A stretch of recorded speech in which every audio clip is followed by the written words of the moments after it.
When you walk into a bakery and see, like, a perfect croissant sitting in the display case, it feels a little bit like magic. You know, a little dough goes in, absolute perfection comes out. Right, you just pay and enjoy it. Exactly. But if you step into the kitchen and look at the baker's clipboard, well, that magic kind of instantly vanishes. Oh, totally. Because it's actually a highly precise mathematical supply chain. Welcome to today's deep dive. We are actually taking that exact shift in perspective and applying it to AI. Yeah, we're crossing a really fascinating breakdown of machine learning math by Teresa Jasymensky with the core curriculum for 2 multiverse apprenticeships. Right, specifically AI for business value, or AIBV, and AI-powered productivity, which is AIPP. We really want to explore exactly why you, as a business-focused AI champion, need to understand the underlying mechanics of AI to drive real business value and ROI. Even if you never, ever write a single line of code.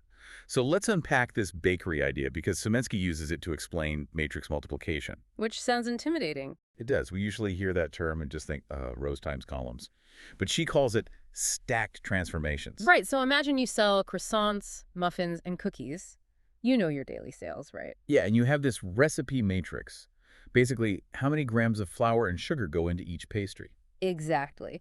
So when you multiply your sales data by that recipe matrix, you transform your sales into your total required ingredients for the day. Okay, but where does the stack part come in? Because, I mean, that's just a single step. Well, you stack another matrix right on top of it. Yeah. You take those total ingredients and run them through, say, a pricing matrix from your suppliers. Oh, I see. Now you've transformed daily sales into ingredients, and then ingredients into your daily supply cost. That whole sequence is a stacked transformation, and honestly, that is exactly how a neural network operates. Wait, so it's really just feeding one calculation directly into the next? Precisely. It executes the formula y equals wx plus b. Okay, hit me with the math. So your input data, the sales, that's X. The recipe or the pricing matrices, those are your weights, or W. Right. And what about the B? That's the bias. So in our bakery, the bias would be like a baseline amount of flour you always keep in stock regardless of daily sales. Ah. The network basically transforms your input through those weights, adds the baseline bias, and produces a learned feature. Look, I get the math. It's cool. But let's say I'm an apprentice in the 13-month AIPP program, right?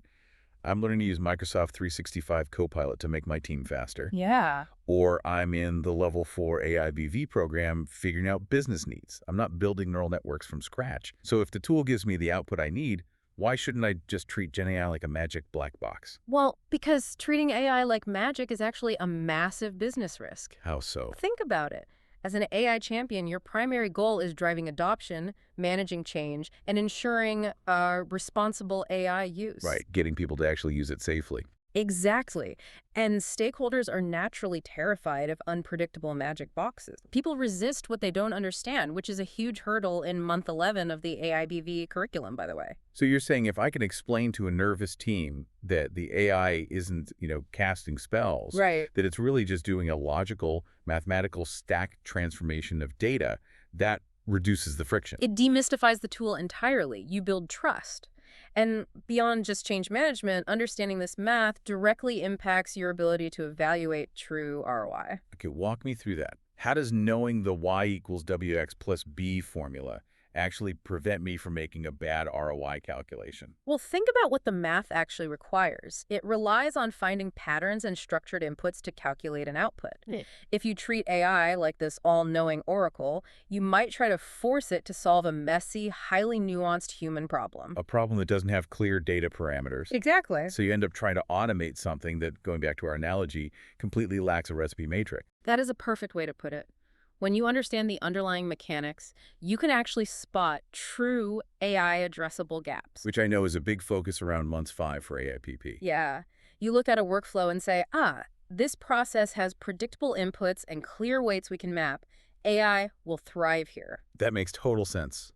That foundational grounding is what separates an AI champion who just forces tools where they don't belong. From one who successfully streamlines workflows and actually realizes real business impact. So knowing how the dough is made, mathematically speaking, empowers you to be a more effective, trusted leader. It totally gives you the confidence to manage the technology without being intimidated by it. I love that. Well, let's leave you with this final provocative thought to mull over. Go for it. If every single Gen AI output you rely on every day is, at its core, just a complex mathematical transformation of inputs. Just sales data turning into flour and flour turning into costs. Right, exactly. Hmm. How might that change the way your organization views the quote-unquote creativity or the authority of the content it generates?